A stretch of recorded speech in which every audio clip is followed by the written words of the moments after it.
forma parte dunha colección nova de Xerais que se chama Seica, que é unha colección de coñecemento, de divulgación pensada para xente nova, tamén para público infantil, para mozos e mozas adolescentes.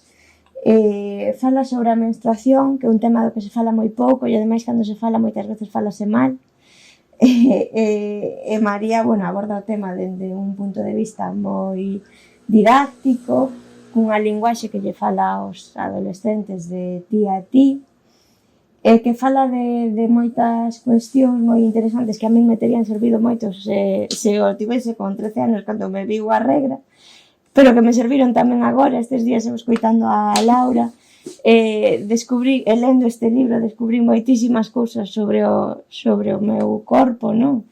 E pensei moito no día no que a mí me viu a regra, que para mí foi unha auténtica catástrofe, que chorei moitísimo, porque aquilo era unha cousa desastrosa que me podía pasar, era unha catástrofe, porque eu sí que escoitaba de pequena, non da boca de miña nai, pero si da miña avoa, que se tiñas a regra non podías regar plantas, nin que se che cortaba a mayonesa.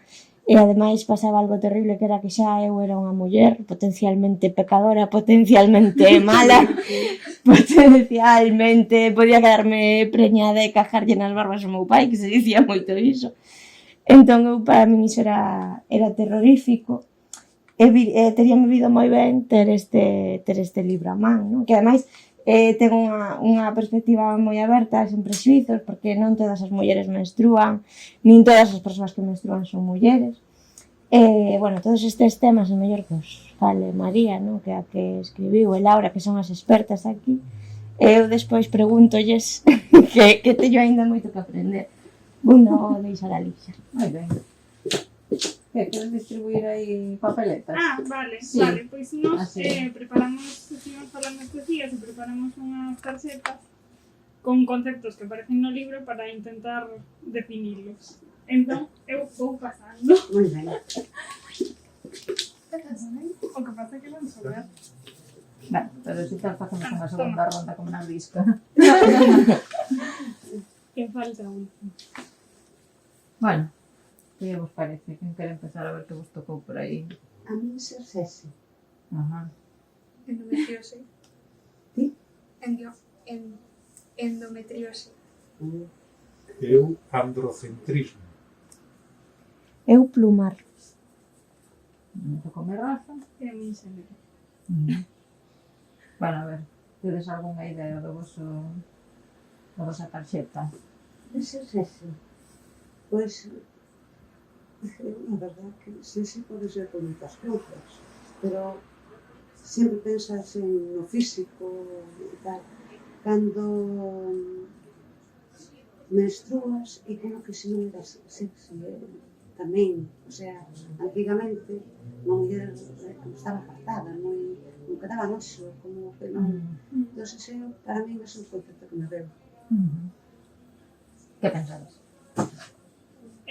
Creo que, esa parte ligada á sexualidade creo que se sigue vendo, non diría exactamente igual, creo que algo igual evolucionamos, pero creo que o tabú de mezclar menstruación e sexualidade segue aí. Sigue aí, non manteña as relacións, porque é asqueroso, todo, se non está sexy para o home ou para a muller, bueno, para a muller non, porque aí se entraríamos en outro, non, para a muller non pasaría nada, pero este patriarcado, a muller ten que estar sempre sexy. E con reglas non... Eu é o que me aparece a ver. Eu, mi idea de androcentrismo... Démolo despois. Bueno, eu pensaba así, a mellor lervos un pouquiño do libro, non? Onde se fala destes temas, así un por un, porque vamos despois conectando, porque ese o teu está conectado tamén comigo. Entón, hai unha parte do libro, xa comentou Sara, que é un libro para adolescentes e non só, tamén para persoas adultas, non? No que se fala diso, porque, bueno, a menstruación, pois, en Bárbaras é ás veces un fío conductor, pero a través do que se falan de moitas cousas, non? Entón, hai esa sección que se titula Así ser sexy, e vou ler un poquinho, a ver se engadimos o que dixo Maribel. A maioría das persoas gustanos sentir que hai outras que nos atoman atractivas dende o punto de vista sexual. É algo humano e divertido. Mais o problema é que moitas veces eses conceptos do sexy teñen que ver con vendernos unha imaxe que serve para estereotipificar homes e mulleres. E ademais, no caso das mozas, este semella ser o seu único valor. Dende que somos pequenas, a miúdo, o único que oímos é iso de que somos guapas, co cal ao final aprendemos que iso é o único que nos fai visibles e importantes, e as que non entran na categoría xa sabemos. Cando imos avanzando cara a adolescencia, as mensaxes complementanse con facernos ver que a nosa sexualidade é un ben de consumo co que podemos negociar ou manipular. Por moito que moitas mozas e mozos non respondan a estas mensaxes, o certo é que vivimos rodeadas delas. Na miña experiencia, as persoas máis sexy son aquelas que están a gusto co seu corpo. Isto, como fomos vendo na sociedade na que vivimos, é máis complicado que adquirir certas roupas e levar certo tipo de complementos. Mais se realmente queremos ser atractivas no aspecto sexual, sen dúbida aprender a querer o noso corpo é o primeiro paso. E para iso, se cadra, hai que deixar de escoitar as mensaxes que nos din que sexy é isto ou aquilo e pensar en que se nos quere vender por debaixo dese termo. Claro, eu interpretei no polo da regla e todo eso. Sí, no, claro, estaba ben. Sí. Sí, porque era algo como que daba, sabes? Eu recordo de pequena que miña aboa decía non te podes bañar. Eu tive a gran sorte de ter un pai na época de collerme un día, íbamos para casa, el viñera a visitar, estaba no Franco, e veo a visitar a súa nai, e dixo, hoxe non collemos un taxi para casa, hoxe imos a andando, e explicoume el todo o da regla. Entonces, non lle, porque me quedara con miña aboa, ti non lle fagas caso ao que che digo.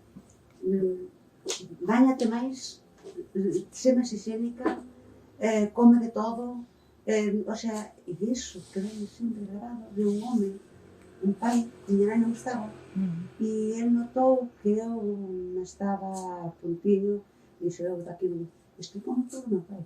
Sí, porque ele estaba rodeado de irmás, tiña moitas irmás, e un home sabía de que falaba, tiña moitas mulleres na casa. Sí, bueno, pero cantos tiña moitas mulleres na casa e como eran os... Sí, era producir igual, claro, que xa a función das mulleres era reproducir todas as cousas. Pero explicou todo perfectamente, eu tiña 9 anos, cando vira a cumplir. Entón eu estaba pensando, dije, aséate máis, porque necesitas higiene, pero lavas o pelo, podes comer polvo, porque o polvo era que se ponía... Sí. Marisco tamén. Claro, sí, marisco, entonces, pues, cando máis... Entonces, eu iba por eso... Sí. Aí complementamos. Que máis? A ver, queres aí darle unha volta, que non sabes o que é. Androcentrismo. Algo de centro. Bueno. Pero non sei. Que sabedes vos algo sobre o tema? Non?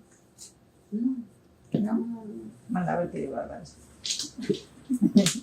Está aí o principio do libro. Di así. O androcentrismo defínese como unha visión do mundo que establece o masculino como centro de todo. Todas as persoas somos socializadas no androcentrismo.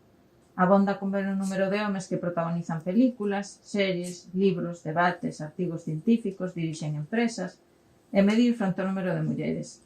O androcentrismo é, novamente, unha lente distorsionadora da realidade que fai pasar a experiencia duns poucos, porque, ademais, os homes que se dixen como centro son brancos, occidentais, de xénero, heterosexuais, pola de toda a humanidade.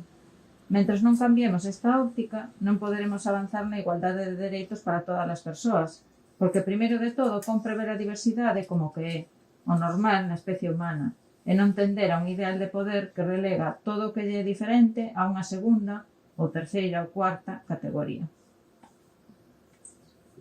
Entón que... Pode ser, o sea, sí, en certos ámbitos da vida posiblemente, mellor na política ou máis por aí caen máis homes que mulleres.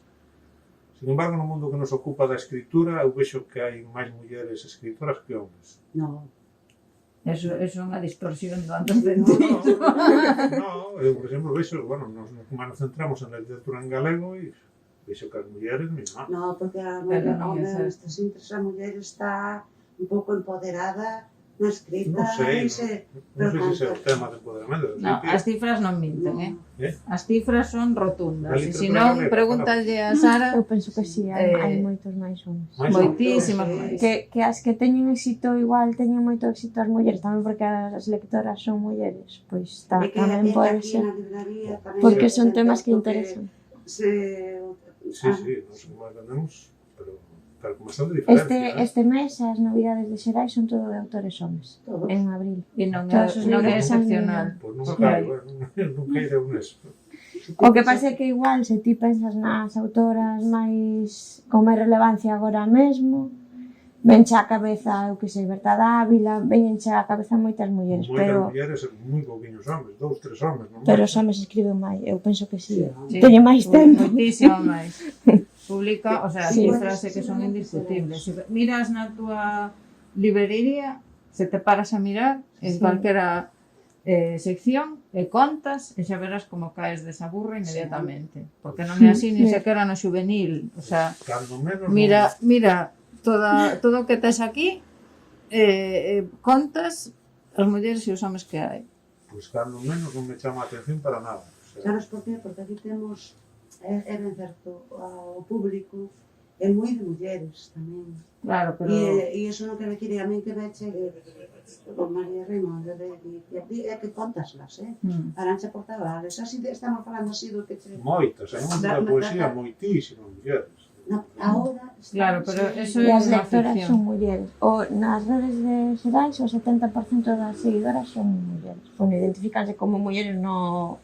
Vamos, Sí, na O que estadística. estás dando importancia ás mulleres en ese sentido de aquí, pero por eso pero no. Sí, pero non é así. En calquera caso, o androcentrismo non é só que haxa máis homes no sector, porque, por exemplo, as caixeiras do supermercado son Sí. maioritariamente mulleres, pero iso non quere dicir nada en si mesmo. O sea, o sistema é o mesmo, porque o androcentrismo tamén define que certas funcións son típicas de mulleres ou Sí. típicas de homes, entón é que as dos homes teñen máis valor. Entón, ao final, que haxa moitas mulleres nun sector tamén é consecuencia do androcentrismo, porque son os sectores peores pagados e con peores condicións de traballo, porque se supón que os traballos importantes os fan os homes, non? Entón, o androcentrismo non é só unha cuestión de números, sino tamén unha cuestión, é unha maneira de establecer pois, un eixo de poder ou de unha visión sobre a sociedade. E no caso de Bárbaras, eu falo moito do tema dos corpos, porque en realidade non nos damos conta de ata que punto o corpo cis masculino se establece como modelo, como o normal, os corpos das mulleres ou doutras características, digamos, físicas, se constitúen como algo aberrante, como algo extraño, e iso é unha mensaxe que está moi presente na sociedade en moitísimas cousas, non? Ás veces, pois, mesmo estamos absorbendo iso a toda hora. Ti abres un libro de anatomía, se tedes algún por aí, o corpo humano é un corpo masculino. O sea, digamos, o que vemos non é o corpo humano con diversidade de formatos, sino que, o sea, que se identifica o humano co masculino. Entón, bueno, un sistema de valores que ten moitas repercusións negativas para todas as persoas. Que máis? Tedes por aí, a ver. Outra palabra. Venga, Endometriosis. a ver, tes algunha idea do que pode ser? Penso que sí. Soame bastante a palabra, pero agora non estou completamente segura de se é o que penso que é. Eu penso que é como non un problema, pero algo dese estilo que causa problemas para quedar embarazada ou algo así, non? Aí fala Laura, Ah. que é máis... A parte máis visible, sí, pero iso tamén ten moito que ver con menstruación, o sea, con como se entende a menstruación, porque normalmente só se atende os problemas cando queres quedar embarazada e non podes. Pero realmente aí o síntoma máis habitual é a dor. menstruais. E o problema é que está moi normalizada. Entón, moitos casos de endometriose non se detectan ata 10 anos despois, precisamente cando queres quedar embarazada non podes. E a idea é que, bueno, o endometrio é a parte máis interna do útero.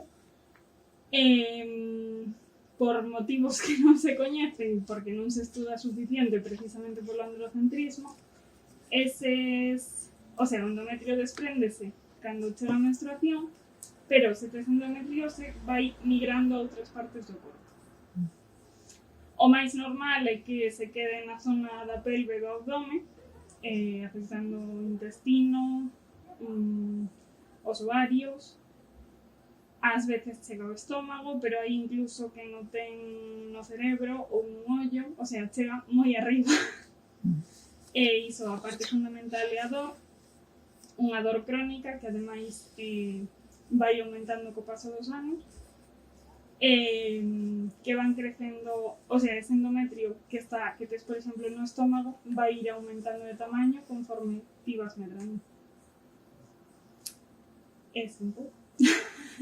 Vamos ver que hai bárbaras así, da endometriose. A endometriose é unha doenza que afecta a un 10% de persoas que menstruan.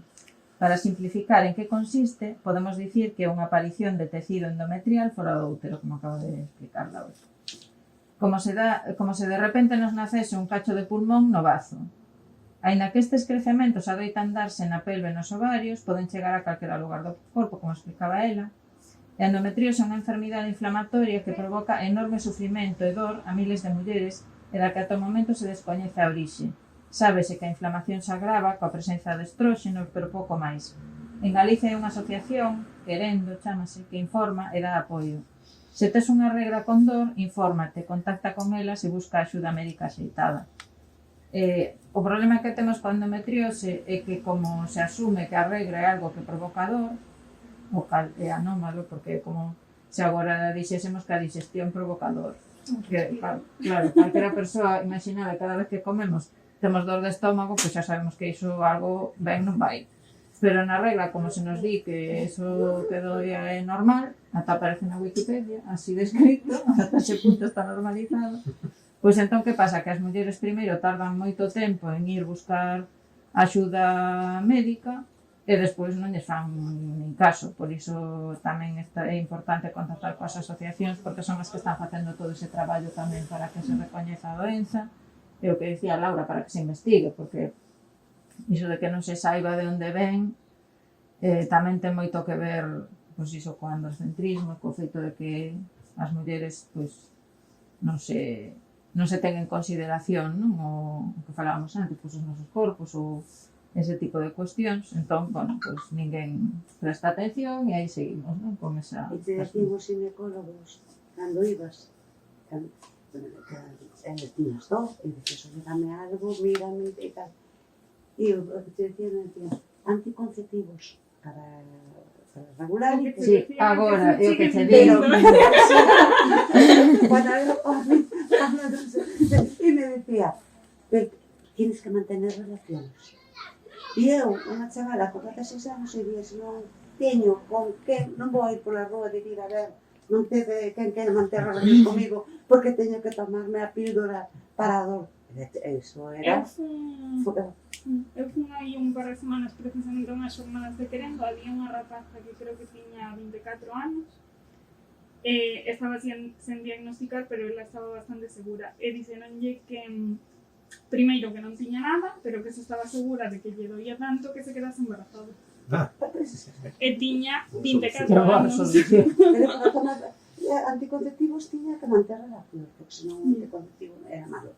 Entón, eu fui ao SOA, ao ginecólogo con 16 anos, cando estaba aquí no Calvario.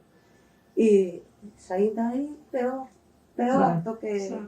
Sí, é que esa falta de información tamén é unha forma de violencia realmente, non? Porque se provoca sufrimento psicolóxico tamén, non? Non saber que o que che pasa, que non che fagan caso, e bueno, iso, que che dean unha pílula que parece que é o remedio milagroso para todos, sin saber de onde se orixina o problema, ou senón anxolíticos. E entón, entre unha pastilla e outra, pois o mellor xa estás medio anestesiado e xa calas, que é o que ao Claro, final claro, marchas interesa. e dices, bueno, Que máis tedes por aí? A ver, animados aí. Xénero. Carai. Ups.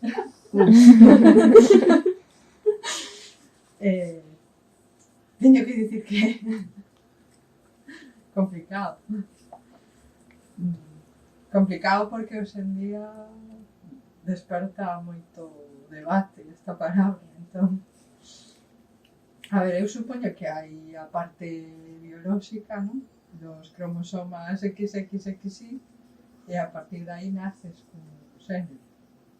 A parte biolóxica. Entón, bueno, non sei. E según iso, tes unhas características biolóxicas. Bueno, que opinan? Que pensamos? o do xénero, a ver, eu podo ser muller, pero é porque teño que ser xénero femenino, como eu, Claro, pero eu refiro aos sí, parte o- biolóxica, cromosomas. A partir de aí, vale. A ver, o que temos moi metidos é que hai dous. Sí, É o que nos educan. non sei de claro. Claro, pero entendo que hai outras. Que complicado. A ver, que opinades? Pero que eu, Iso porque era un todo. órgano masculino, non teña por que ter ese xénero masculino. Claro. Eu non sei se igual, é dicir, sempre digo, unha opinión miña moi persoal, Sí, non. hai que diferenciar o biolóxico, que é unha cousa onde a nivel hormonas ou demais poden, digamos, ter máis ou menos afección, e outra cousa moi distinta é, digamos, o sentimento interior que ten unha persoa, pero que as dúas cousas deben ser tidas en conta, o sea, refírome, se a ti o xénero biolóxico dache unhas características, negar iso é negar unha evidencia, pero non ten que entrar en contradicción coa outra parte, es decir, ambas cousas deberían ser compatibles ou intentar que sexan compatibles. A ver, aí hai un pouco de Cristo general. Pois por iso non é no. No, claro, claro. Aí xa hai debate.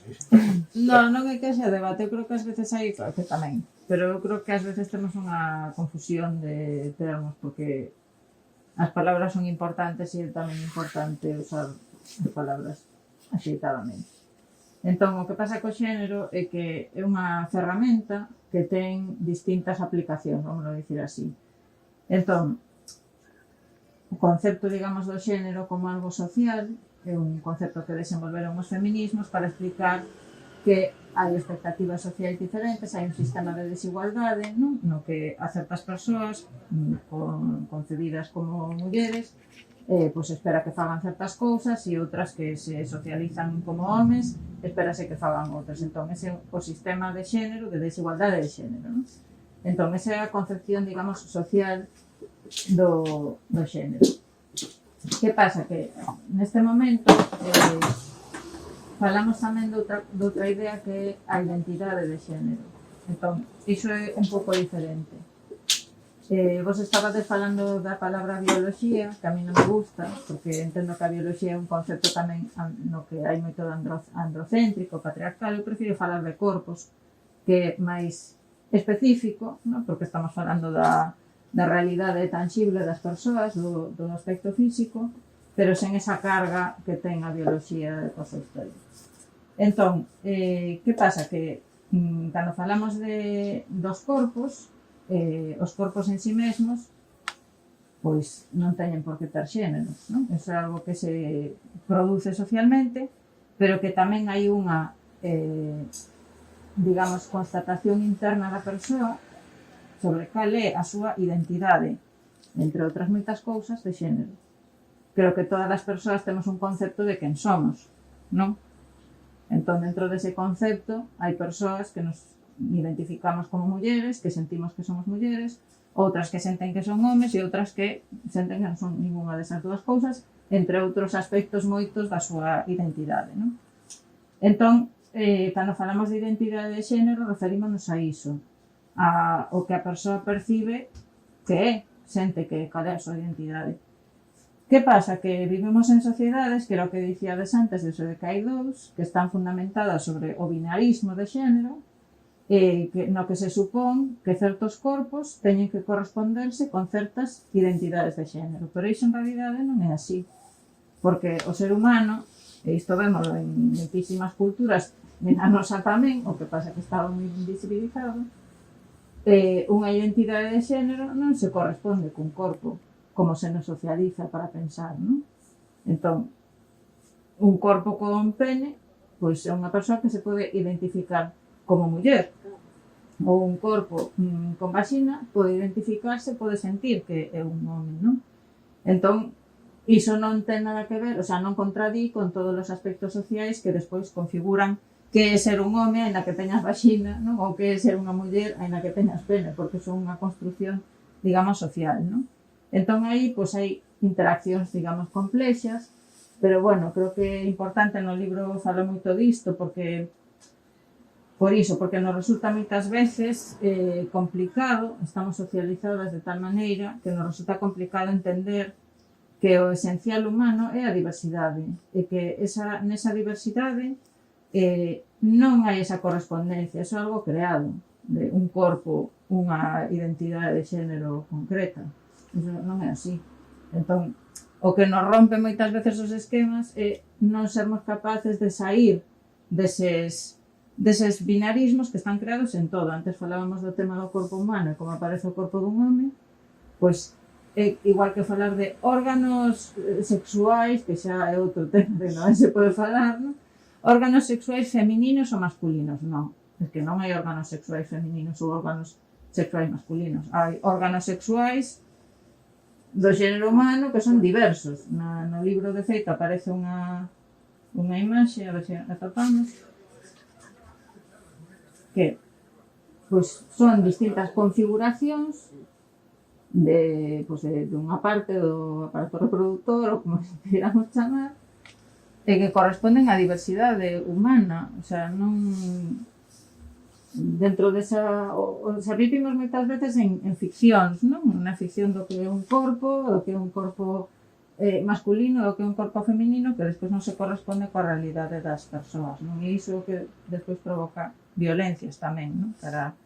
Para quen non encaixa, que ademais a maioría da xente non encaixa, pero bueno, quen non encaixa nesas ideas.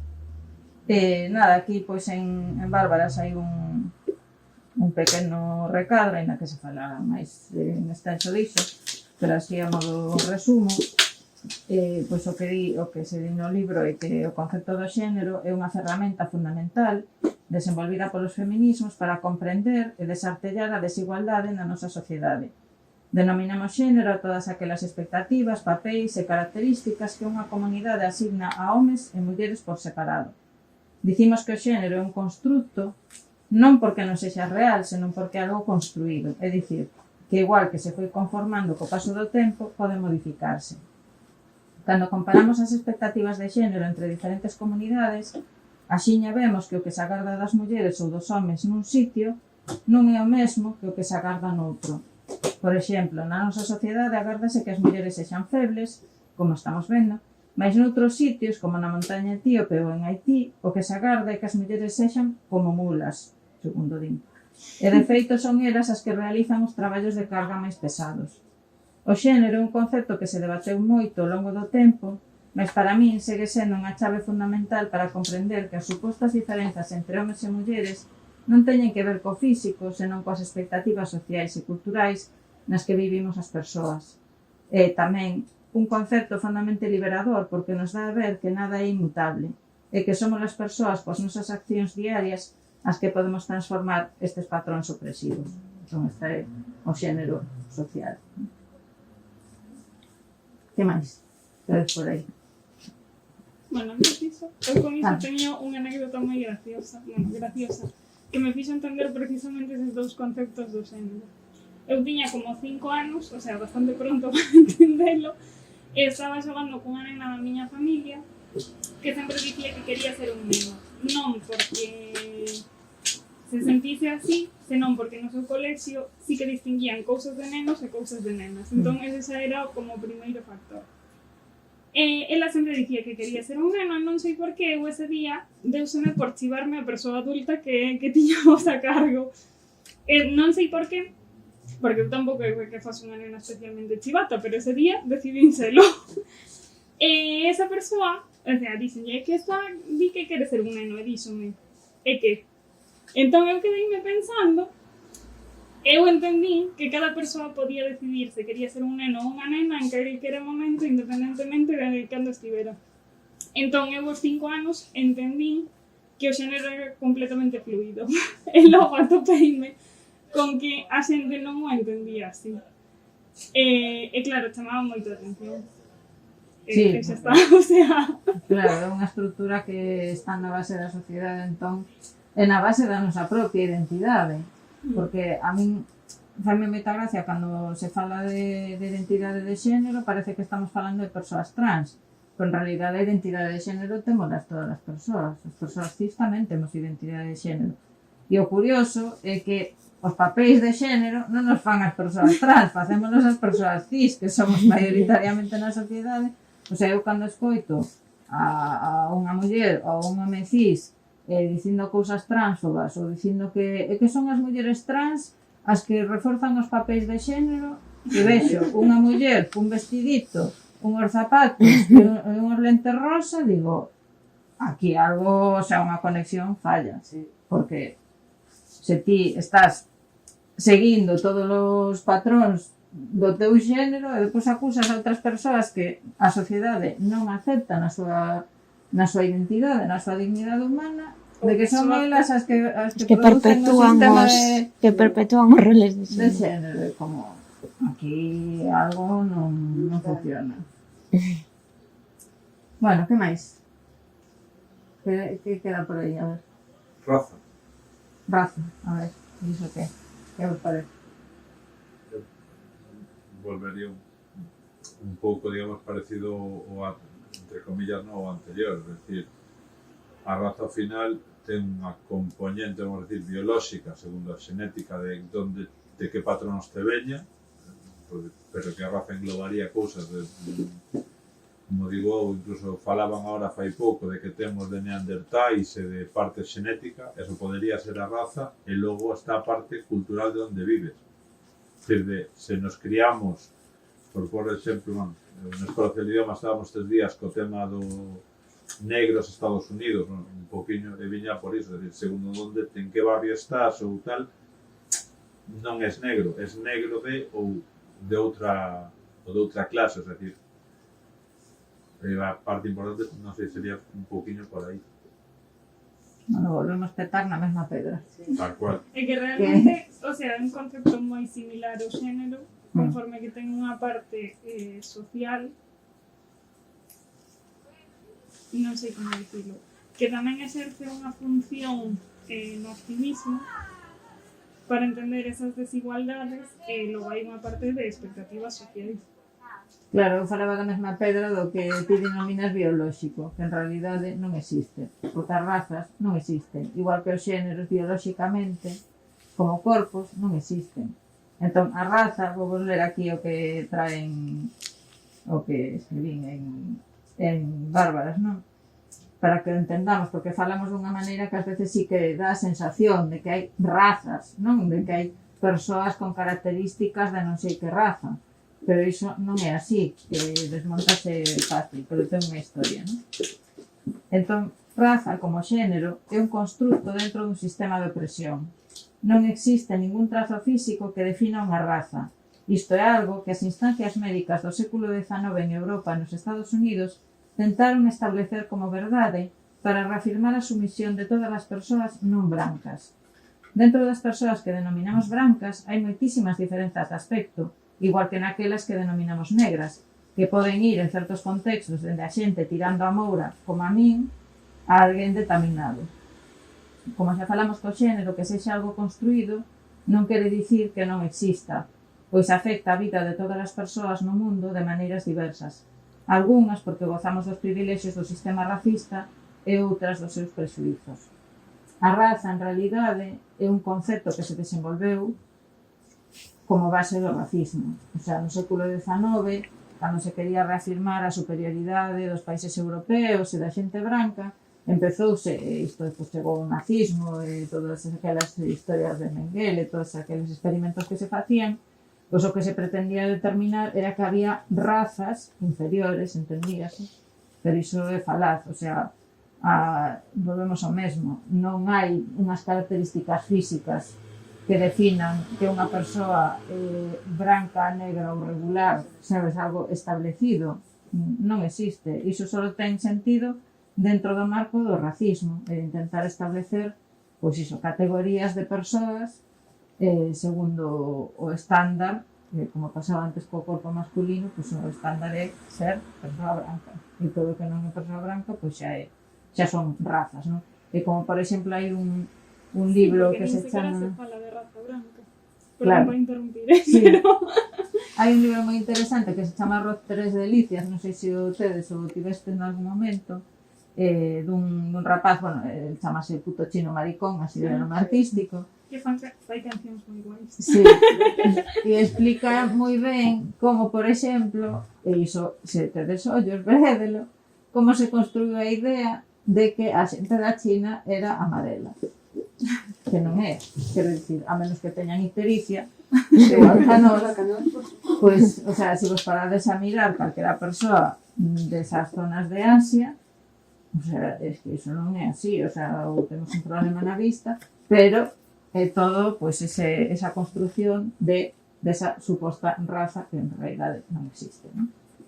Entón, bueno, é así moito Eu que... recordo fai uns anos sacaran destos test cando fixeran as probas de ADN que dabas unha mostra e sacaran un documental e houve un caso moi famoso de un que chuleaba de ser de raza aria, de ser superior e tal, e cando lle habían feito, digamos, era africano, non sei que a maioría da genética non correspondía co seu, digamos, que tiña mellor correspondía un 5% do que era o que se asociaría por localización, digamos, ao que era o correcto de todo o que a persoa odiaba. Entón, a veces un pouco a...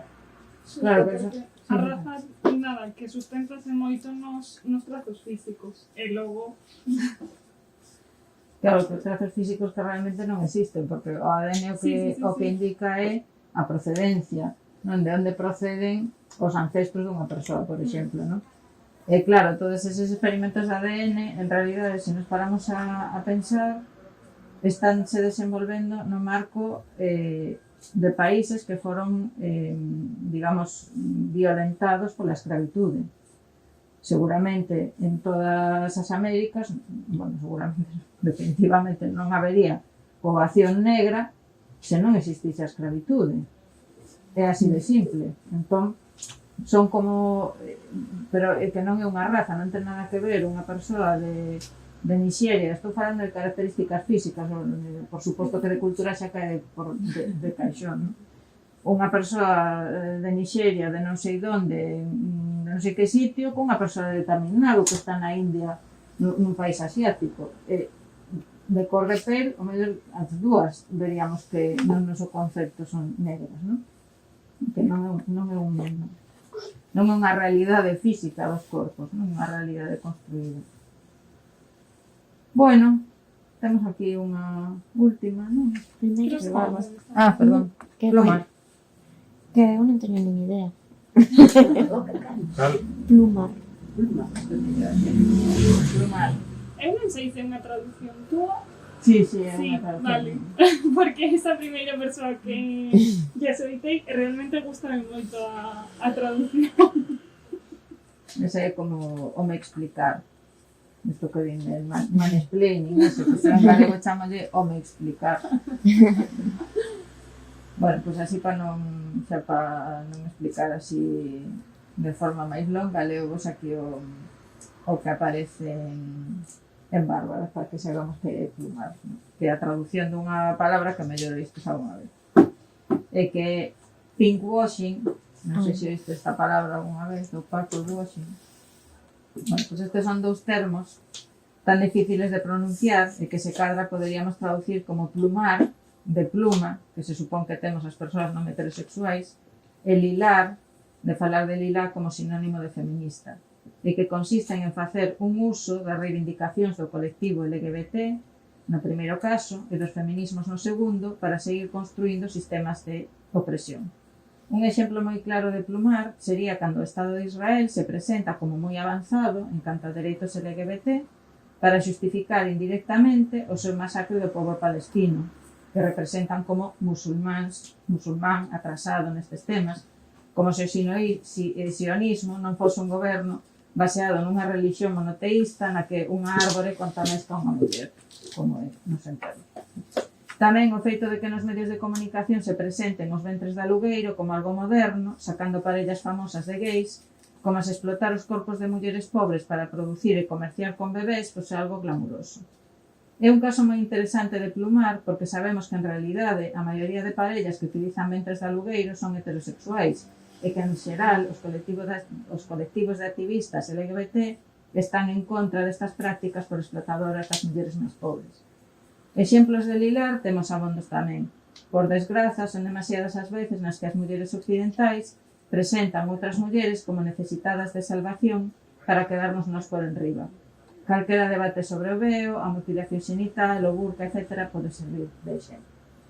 Entón, Plumar, ese intento de facer pasar por moi progresista e moi guai cousas que en realidade non o son, tipo Sara coas camisetas de son feminista e isto que comentábamos aí tamén. Que máis? Eu teño isto de barbas, non sei onde me teño. Eu cando era isto das vacinas, que saían a xente, bueno, estos científicas falando, non sei que estaba todo testado, non sei que, entón dicía que cos homes que era máis fácil de testar os efectos secundarios, que as mulleres era máis difícil, porque como os ciclos hormonais, que había que lle daba moitísimo máis traballo para facer un seguimento, porque según cando lle fixeras tal, tería uns síntomas, tería outros. E que opinades sobre isto? Iso é androcentrismo que Total, pero como científicos e científicas. Claro, porque o androcentrismo precisamente percorre todas as disciplinas e a ciencia é unha das disciplinas que nas que hai máis androcentrismo. Sí, justamente, o sea, os medicamentos pasan a maioría, non hai... Non se para homes. Claro. E as mulleres. Son... Tens como que tratar toda. todo malo. Os efectos de secundarios. feito, as vacinas estaban dando bueno, non sei se efectos secundarios, os problemas relacionados coa menstruación, alteración. Que tamén dicía, unha me chega unha dor de peito no hospital, ou proba, non sei, unha muller a casa. Vale. Entón, un barrio para a casa. Claro, pero iso en realidade é outra vez o mesmo que falábamos antes, de como o androcentrismo crea a idea dun corpo como se fose neutro, como se fose o corpo humano e o corpo dun home. Entón, para que vas a estudiar en noutros corpos? Porque xa non é só, bueno, as mulleres como colectivo social, digamos, é o que estamos falando agora, non?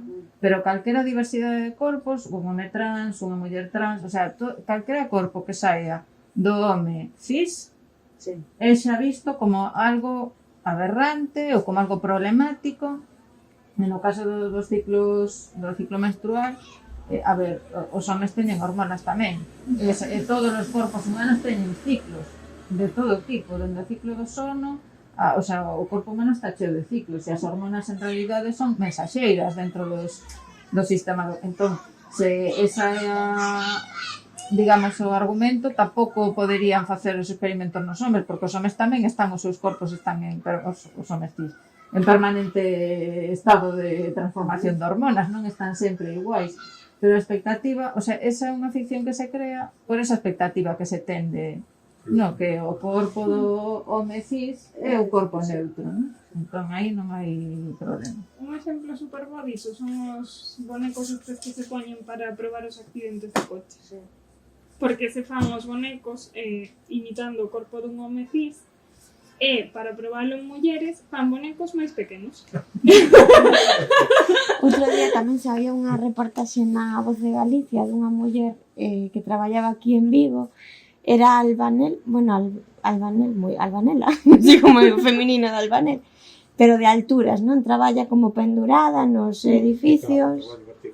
Sí, iso. dicía que o material de protección, os arneses, non estaba adaptado ao corpo das mulleres. Claro, pero que eso non é... O sea, para min ás veces tamén é algo que me irrita para os corpos das mulleres. As cousas teñen que estar por tamaños. Claro, sí, Hai sí, corpos sí. grandes, corpos pequenos, corpos medianos, e fin. O sea, non son nin corpos de mulleres nin corpos de homes. Hai homes moi pequenos e mulleres moi grandes. Claro. Entonces, Sí, sabes, pero ao non só iso, final- por exemplo, pasa cos chalecos antibalas, non teñen espazo para os peitos, entón Sí. Mm. claro, pero non nos teñen para ti, nin para un Sí. tío que Claro. sea Está máis... feito normalmente, nese caso que comentabas tío, es decir, pero está feito todo moi como por estadística, porque non é só, non hai para mulleres, é para un, o sea, por exemplo, eu traballei deso, é para tamaños, se pesas medio 100 kilos non tes equipo. Claro. Por for un exemplo, Sí. se supós que un home é grande, por seguir un pouco no estereotipo, cantos homes tes que van pesar máis de 100 kilos, porque é colgado, é dicir, Claro. vestido e demais, o sea, e xa non terías, xa tes problemas para topar cousas. Ese é moi lixeiro tamén porque tampouco tes tamaño máis. De feito, xa avanzouse en escalada porque xa empeza a haber arneses diseñados para, por exemplo, para mulleres. Sí, claro, que eso non sei ata de que punto son absurdos moitas veces eses papéis de xénero ou expectativas de xénero. A mí pásame co calzado. Eu calzo un 41-42, nos zapatos de deporte, o sea, digo, pero para que hai distinción de zapatillas de homes e de mulleres? O sea, que diferencia hai entre o meu pé que se calza un 41 co pé dunha persoa que ten un pene? Quero dicir, o sea, é irrelevante, pero está todo como dividido, Sí, non? justamente iso lembrame un amigo que estábamos falando porque queríamos comprar como son como sandalias, pero de senderismo, non sei.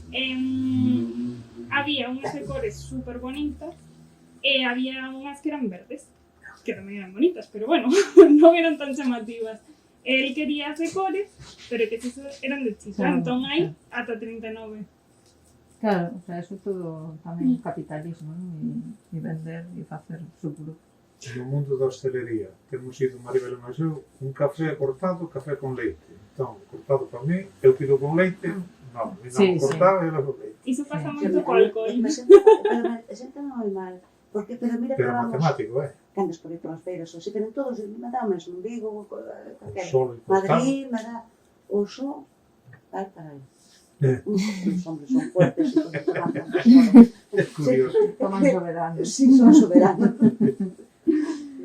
Bueno, pues nada, si os parece, acabamos aí con esta última palabra, que é o título do libro, para saber un poquinho, creo que xa tivestes así oportunidade de ver algúns temas, non? Sí. Espero que, bueno, que vos intrigasen polo menos, porque o libro contén, claro, moitas máis cousas que o que falamos aquí. E bueno, está o título de Bárbaras, pois ten que ver con isto que nos leo agora, que vos atopou o fragmento, que tiña antes localizado, e bueno, o seguinte.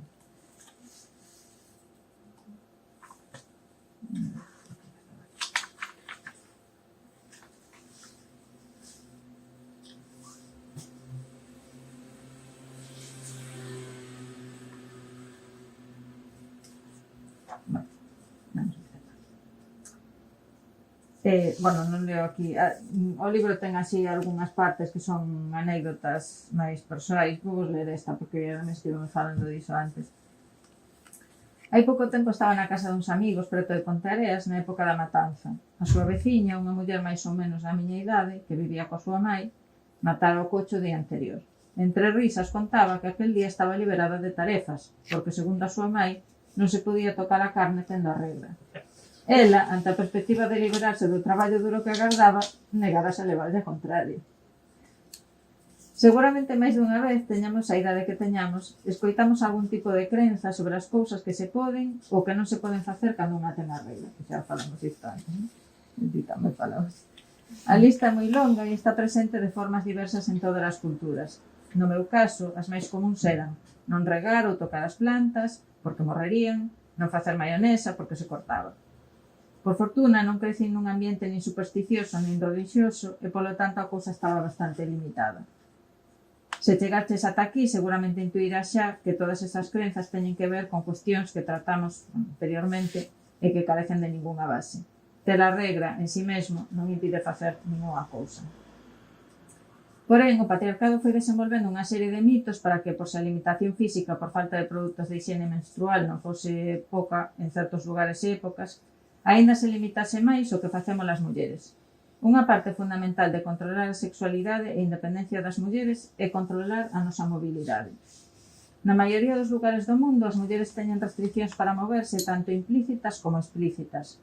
As explícitas inclúen sistemas de reclusión que poden ir dende as monxas de clausura ata o sistema do purga en algunhas comunidades moi concretas da India. Mais, en xeral, a limitación da mobilidade das mulleres actúa de forma implícita, dicíndonos que algo é perigoso ou facendo perigoso. Por exemplo, os actos de acoso na rúa, o que fan é tentarnos expulsar do espazo público dándonos medo. Moitos dos mitos que rodean a menstruación son unha continuidade destas prácticas. Por iso é tan importante ilos desmontando, porque o que buscan, novamente, é controlar o noso corpo e a nosa liberdade. Un aspecto no que estes mitos desempeñan un papel fundamental é na percepción de outras culturas. Ao longo de todo o libro, considerando que a poboación maioritaria en Galicia é branca, tentei facernos pensar tamén nas implicacións que as ideas que manexamos teñen no marco da dominación colonial e do racismo.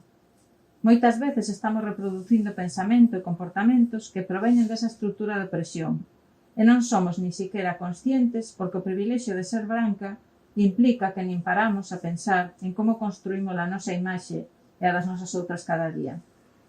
No caso das prácticas que rodean a regra, os corpos e os dereitos das mulleres e disidentes sexuais noutras culturas, o pensamento racista e colonial atopa un vizoso campo de expresión.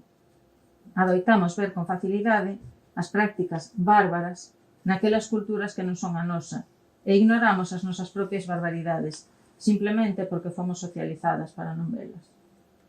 E esa é un dos aspectos de bárbaras, o outro é, pois, celebrar, non, as mulleres bárbaras en todos os lugares, as activistas de diferentes países do mundo que bueno, as que tamén fala o libro, non, e que traballan pois, todas estas cuestións, non só a menstruación, senón todas estas construcións dos corpos e bueno, as cousas das que estivemos falando hoxe. O outro día escoitei nunha radio que unha chica deportista, unha chica, por 20 anos xa é casi abuela, xa é para retirarse.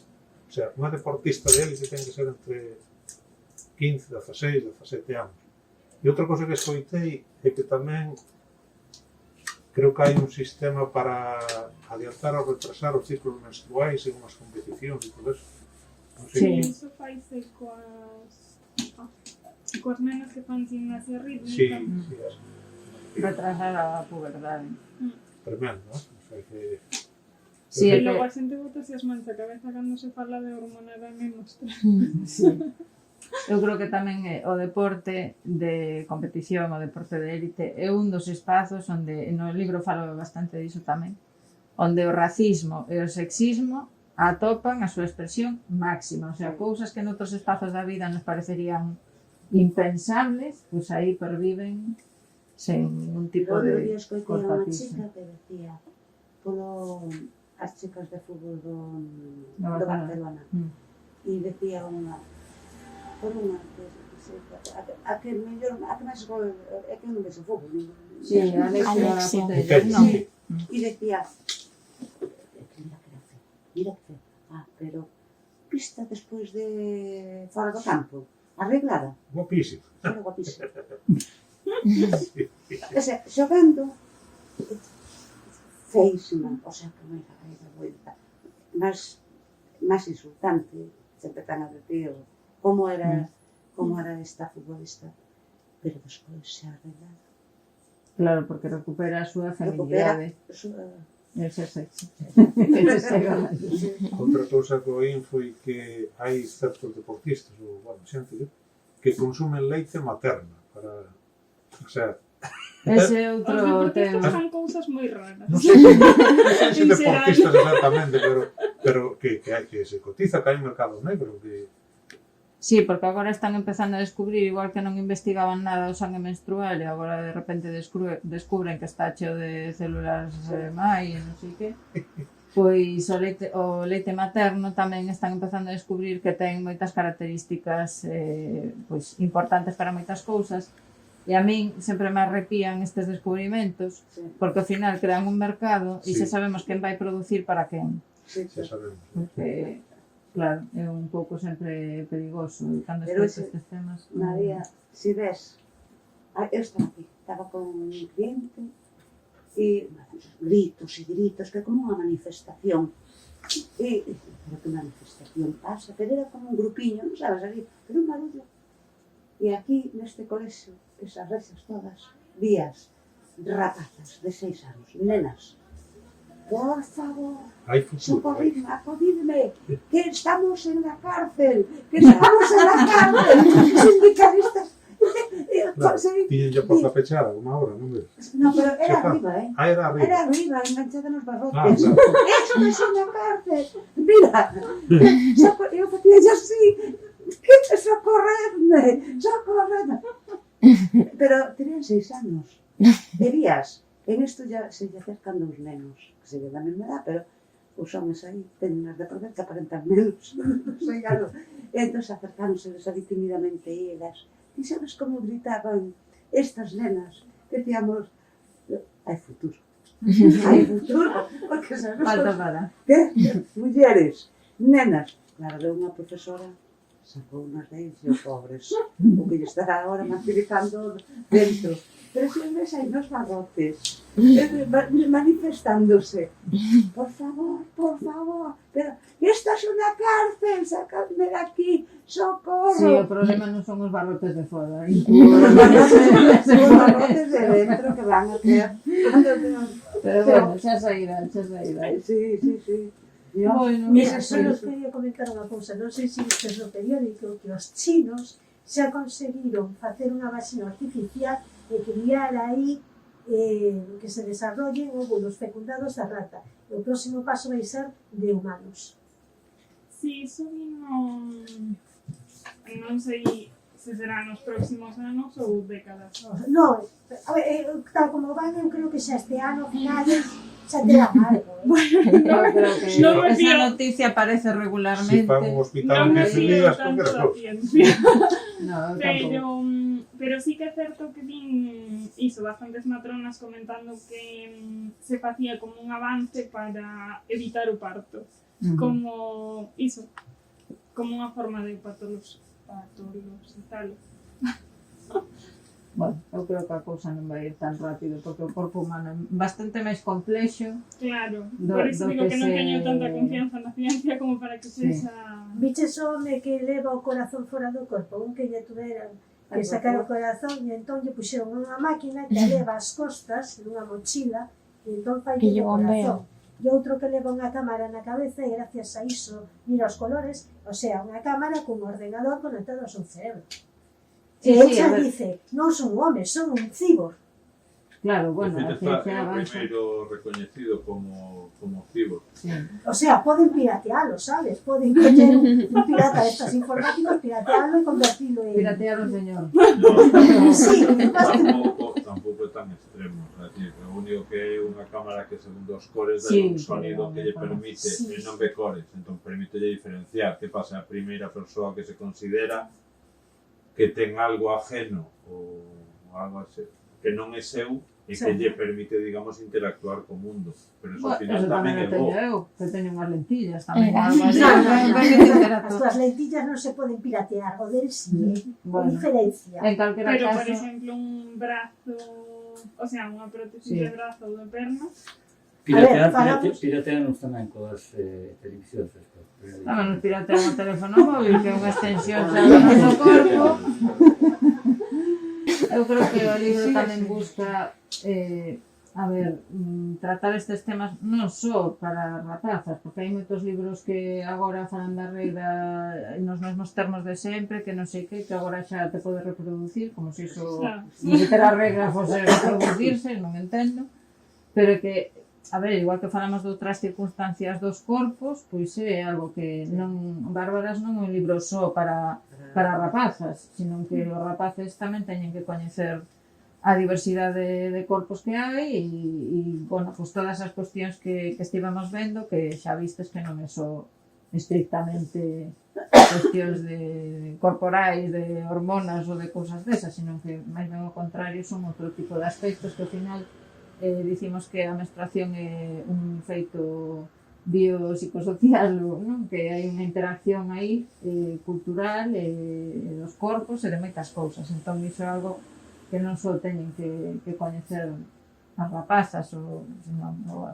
que menstruan, sino tamén o resto das persoas que nos acompañan, os irmãos, a familias, os amigos e calquera, non? Entón, bueno, agora xa falamos de así petiscos do libro e se tedes interese, pois nada, a lelo inteiro e a darlo a ler. E nada, moitas grazas a vos e a Laura e a Sara por estar aquí hoxe tamén.